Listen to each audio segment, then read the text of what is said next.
They going above and beyond to promote the devil, and it's pissing me off. They going above and beyond to promote the devil, and it's pissing me off. Only God can judge me now. One shot, everything rides on two. All of them were red. Did you notice when TD Jakes came out here to address that he's a zesty bottom, a power bottom at that? He wore that same red color that you see Mr. Man with the dress wear on red. Because it was his turn next. Okay. Some of us are against the Illuminati, and we are against the Illuminati at our own detriment. The discussion surrounding Tyrese Gibson wearing a red dress on the red carpet has sparked a lot of reactions on social media. Many are accusing him of selling his soul to Hollywood, with claims that Katt had previously warned him about the potential consequences of chasing success in the entertainment industry. Historically, Black actors and comedians have often been seen in roles or sketches where they wear dresses, usually for comedic effect. The sight of a large, masculine figure in a dress and heels is often played for laughs. However, this trend has led some to question whether there's a deeper meaning or a price tied to these portrayals. When it comes to Tyrese's red dress, the conversation has shifted toward whether this is part of a larger ritual or expectation for Black men in Hollywood. Is it just a fashion choice, a comedic act, or something more symbolic? Let's unpack the rumors and theories surrounding this controversy and see where the truth lies. I don't really know how to complain because all of the people that I ever looked up to had to go through it too. Tyrese Gibson is getting a lot of attention after showing up on the red carpet at a film festival in Egypt, wearing what many are calling a red dress, paired with a black blazer. Social media quickly reacted, with some accusing him of participating in a dress ritual and selling his soul to Hollywood. One person on X commented, "They done got Tyrese in a dress. His finances must have been worse than we thought." Others speculated that he might have been trying to honor the culture of the country he was visiting. Another user stated, "Can someone help me understand why Tyrese is wearing a dress? I have a lot of respect for Tyrese. What's going on? Is this a dress or some kind of Islamic garment?" This moment has brought back the ongoing conversation, sometimes called a conspiracy theory, about whether Hollywood pressures Black actors and comedians to wear dresses as a form of humiliation or control. In 2006, Dave Chappelle discussed this during an interview with Oprah, sharing how he was once urged to wear a dress while working on a movie with Martin Lawrence. Whether Tyrese's choice was cultural, personal, or coincidental, it has sparked renewed debate. It has left many reflecting on the patterns seen in the entertainment industry over the years. When I see that they put every Black man in the movies in a dress at some point in their career, I'll be connecting them down like, wow, all these brothers gotta wear a dress. This happened to me. I'm doing a movie with Martin. Yeah. The movie's going good. So I walk in a trailer. I'm like, man, this must be the wrong trailer because there's a dress in here. Dave Chappelle openly shared how he stood his ground when asked to wear a dress during a movie shoot. He explained that he told the producers he wasn't comfortable with the idea, as it didn't fit the scene and made him uneasy. Despite his concerns, the director, along with several crew members, stepped in and tried to pressure him into going along with it. They teamed up, pushing him to wear the dress, even though he had clearly expressed his discomfort. That should have been in the discussion. What? You don't feel comfortable with it? I mean, it's a hilarious bit. All the greats have done it. So, well, if all the greats have done it, it's kind of hacky, right? You're right. So why don't we just not do it? Because I don't feel comfortable wearing a dress. Oh, come on, Dave, listen, we got it all set up. We're supposed to shoot. Every minute you waste costs this much money. You know, the pressure comes in. Huh. He said, I'm not wearing no dress, man. I'm funnier than a dress. Just give me something funny to say. I don't even wear no dress to be. The producers eventually backed off when they realized Dave Chappelle wasn't going to budge. During his interview with Oprah, Dave revealed that they already had an alternate script ready, which made it clear that the whole dress situation wasn't necessary for the scene. It seemed like the real goal was to see if he'd cave under pressure and agree to wear it. But the minute it was clear, I was adamant. I'm not wearing a dress. I'm not wearing the dress. All right, fine. Think of something else. Guy comes back 10 minutes later. The whole new scene. Damn, how did you write the scene so? When Kevin Hart was later asked about Dave Chappelle's claims of being pressured to wear a dress, he brushed it off. Kevin said it never happened to him, but he made it clear that he's always been cautious about protecting his brand and staying away from anything that could potentially damage his image. I definitely haven't ran into to put on the dress. I mean, you know, you have to have boundaries. You have to have limits that you refuse to cross. At the end of the day, you got to know that you're a brand. I'm a brand. You need to protect your brand at all times. A few years later, Kevin Hart appeared in an SNL sketch wearing a dress, and not long after, his career took off to new heights.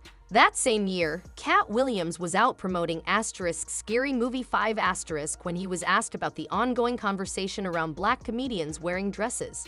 Katt didn't hold back, saying this trend in Hollywood had been going on for years. According to him, it all boils down to a choice, whether or not you decide to align yourself with certain powerful circles, often referred to as the Illuminati. So, you know, some of us make choices. I think it's not a biggest choice for others. I'm saying at the end of the day, Kevin doesn't have to worry about what people are going to say about him wearing a dress because of the long line of dress-wearing people before him. So now we had Big Mama's house 1, 2, and 3. Yeah. I've never seen Medea in a pantsuit. I think she wears dresses. So now I'm saying, why are we picking on poor little Kevin Hart? Because it was his turn next. Okay. Some of us are against the Illuminati, and we are against the Illuminati at our own detriment. When people are against the Illuminati, then they get punched in the face all the time. The press hates them, and nobody likes them. Back then, a lot of people dismissed the idea as just another wild conspiracy theory. But now, fans are starting to connect the dots and say Katt Williams might have been onto something.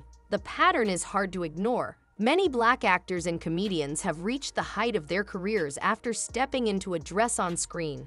It's almost like an unspoken rite of passage in Hollywood. In the 70s and 80s, Flip Wilson set the stage playing Geraldine on The Flip Wilson Show In the 90s, Martin Lawrence as Shanae on Martin and Jamie Foxx as Wanda on in Living Color brought the trend to the mainstream. Eddie Murphy played Mama and Granny Clump in the Nutty Professor series, earning an Oscar for makeup in 1997. From the 2000s onward, it seemed to pick up even more. Sean and Marlon Wayans in White Chicks Tracy Morgan and Kenan Thompson on Saturday Night Live Miguel A. Nunez Jr. in Juana Man Brandon T. Jackson alongside Martin Lawrence in Big Mama's House and of course, Tyler Perry as Madea. For many, it feels like a recurring theme in Hollywood. Some have drawn deeper connections, pointing out how, historically, black masculinity was often undermined during slavery through acts meant to emasculate and humiliate black men. This has sparked discussions on whether the phenomenon of black men playing these roles in dresses is a modern-day reflection of that historical pattern. However, it's important to clarify that portraying female characters as a black man, whether in a dress or a wig, isn't inherently about stripping away masculinity. Suggesting so paints an overly narrow view. If black masculinity were so fragile that a costume could undo it, then perhaps the issue lies in how we define masculinity itself. What often goes overlooked in this conversation is how these female characters are represented. Many of the recurring jokes rely on mocking their appearance, tall stature, broad shoulders, big hands, facial hair, traits that don't fit rigid, outdated ideas of femininity. Instead of celebrating these characters as full, nuanced depictions, they're often reduced to punchlines about their physical features. This dynamic raises broader questions about respect and representation for black women in these portrayals, and how humor continues to rely on stereotypes that don't allow these characters their full humanity. You see him? You better be glad this ain't no liquor, cause come 12 o'clock, I turn into a wolf. Must be 1:45. I'm not lying. And her body, man. Like, she was strong. I think she was like an athlete or something, man. And when she got you in that love lock, it was over. It was over. Oh, man. And her Even when black men play characters meant to portray real women, rather than just a costume gag, those characters often don't get the depth or respect they deserve. This mirrors the ongoing dehumanization of Black women in real life, where recognition and respect are frequently withheld. What's interesting is that most of these actors claim their characters are inspired by real women they know. Tyler Perry says Medea is based on his mother and aunt. Martin Lawrence has said Shanae was modeled after the confident, flashy women he knew growing up. Jamie Foxx has shared similar sentiments. But here's the thing, while these characters are comedic, they often reinforce stereotypes or poke fun at specific types of femininity. The humor sometimes comes at the expense of Black women, intentionally or not. This issue, paired with the idea of feminizing Black masculinity, has real-world implications for how both Black men and women are perceived. Some believe the portrayal of Black men in dresses serves as a way to soften the image of Black masculinity. It's seen as a way to counter the strong, empowered image of Black men, often celebrated in hip-hop culture, making them appear less threatening. Terrence Howard spoke on this, saying white men in media are allowed to be strong without being seen as a threat, while Black men often aren't afforded the same balance. He criticized Hollywood for trying to diminish Black men's strength and masculinity, urging storytellers to broaden their narratives instead of altering Black men to fit a predefined mold. As for Katt Williams, his remarks about the alleged dress ritual and Hollywood's manipulation of Black actors have been widely debated. Initially dismissed as conspiracy theories, Katt stood by his comments, saying that all conspiracies have some root in reality. So what's your take on Tyrese wearing a dress at the film festival? Was it really part of some humiliation ritual, or are people reading too much into it? Let's hear your thoughts, and don't forget to check out the next video for more insights.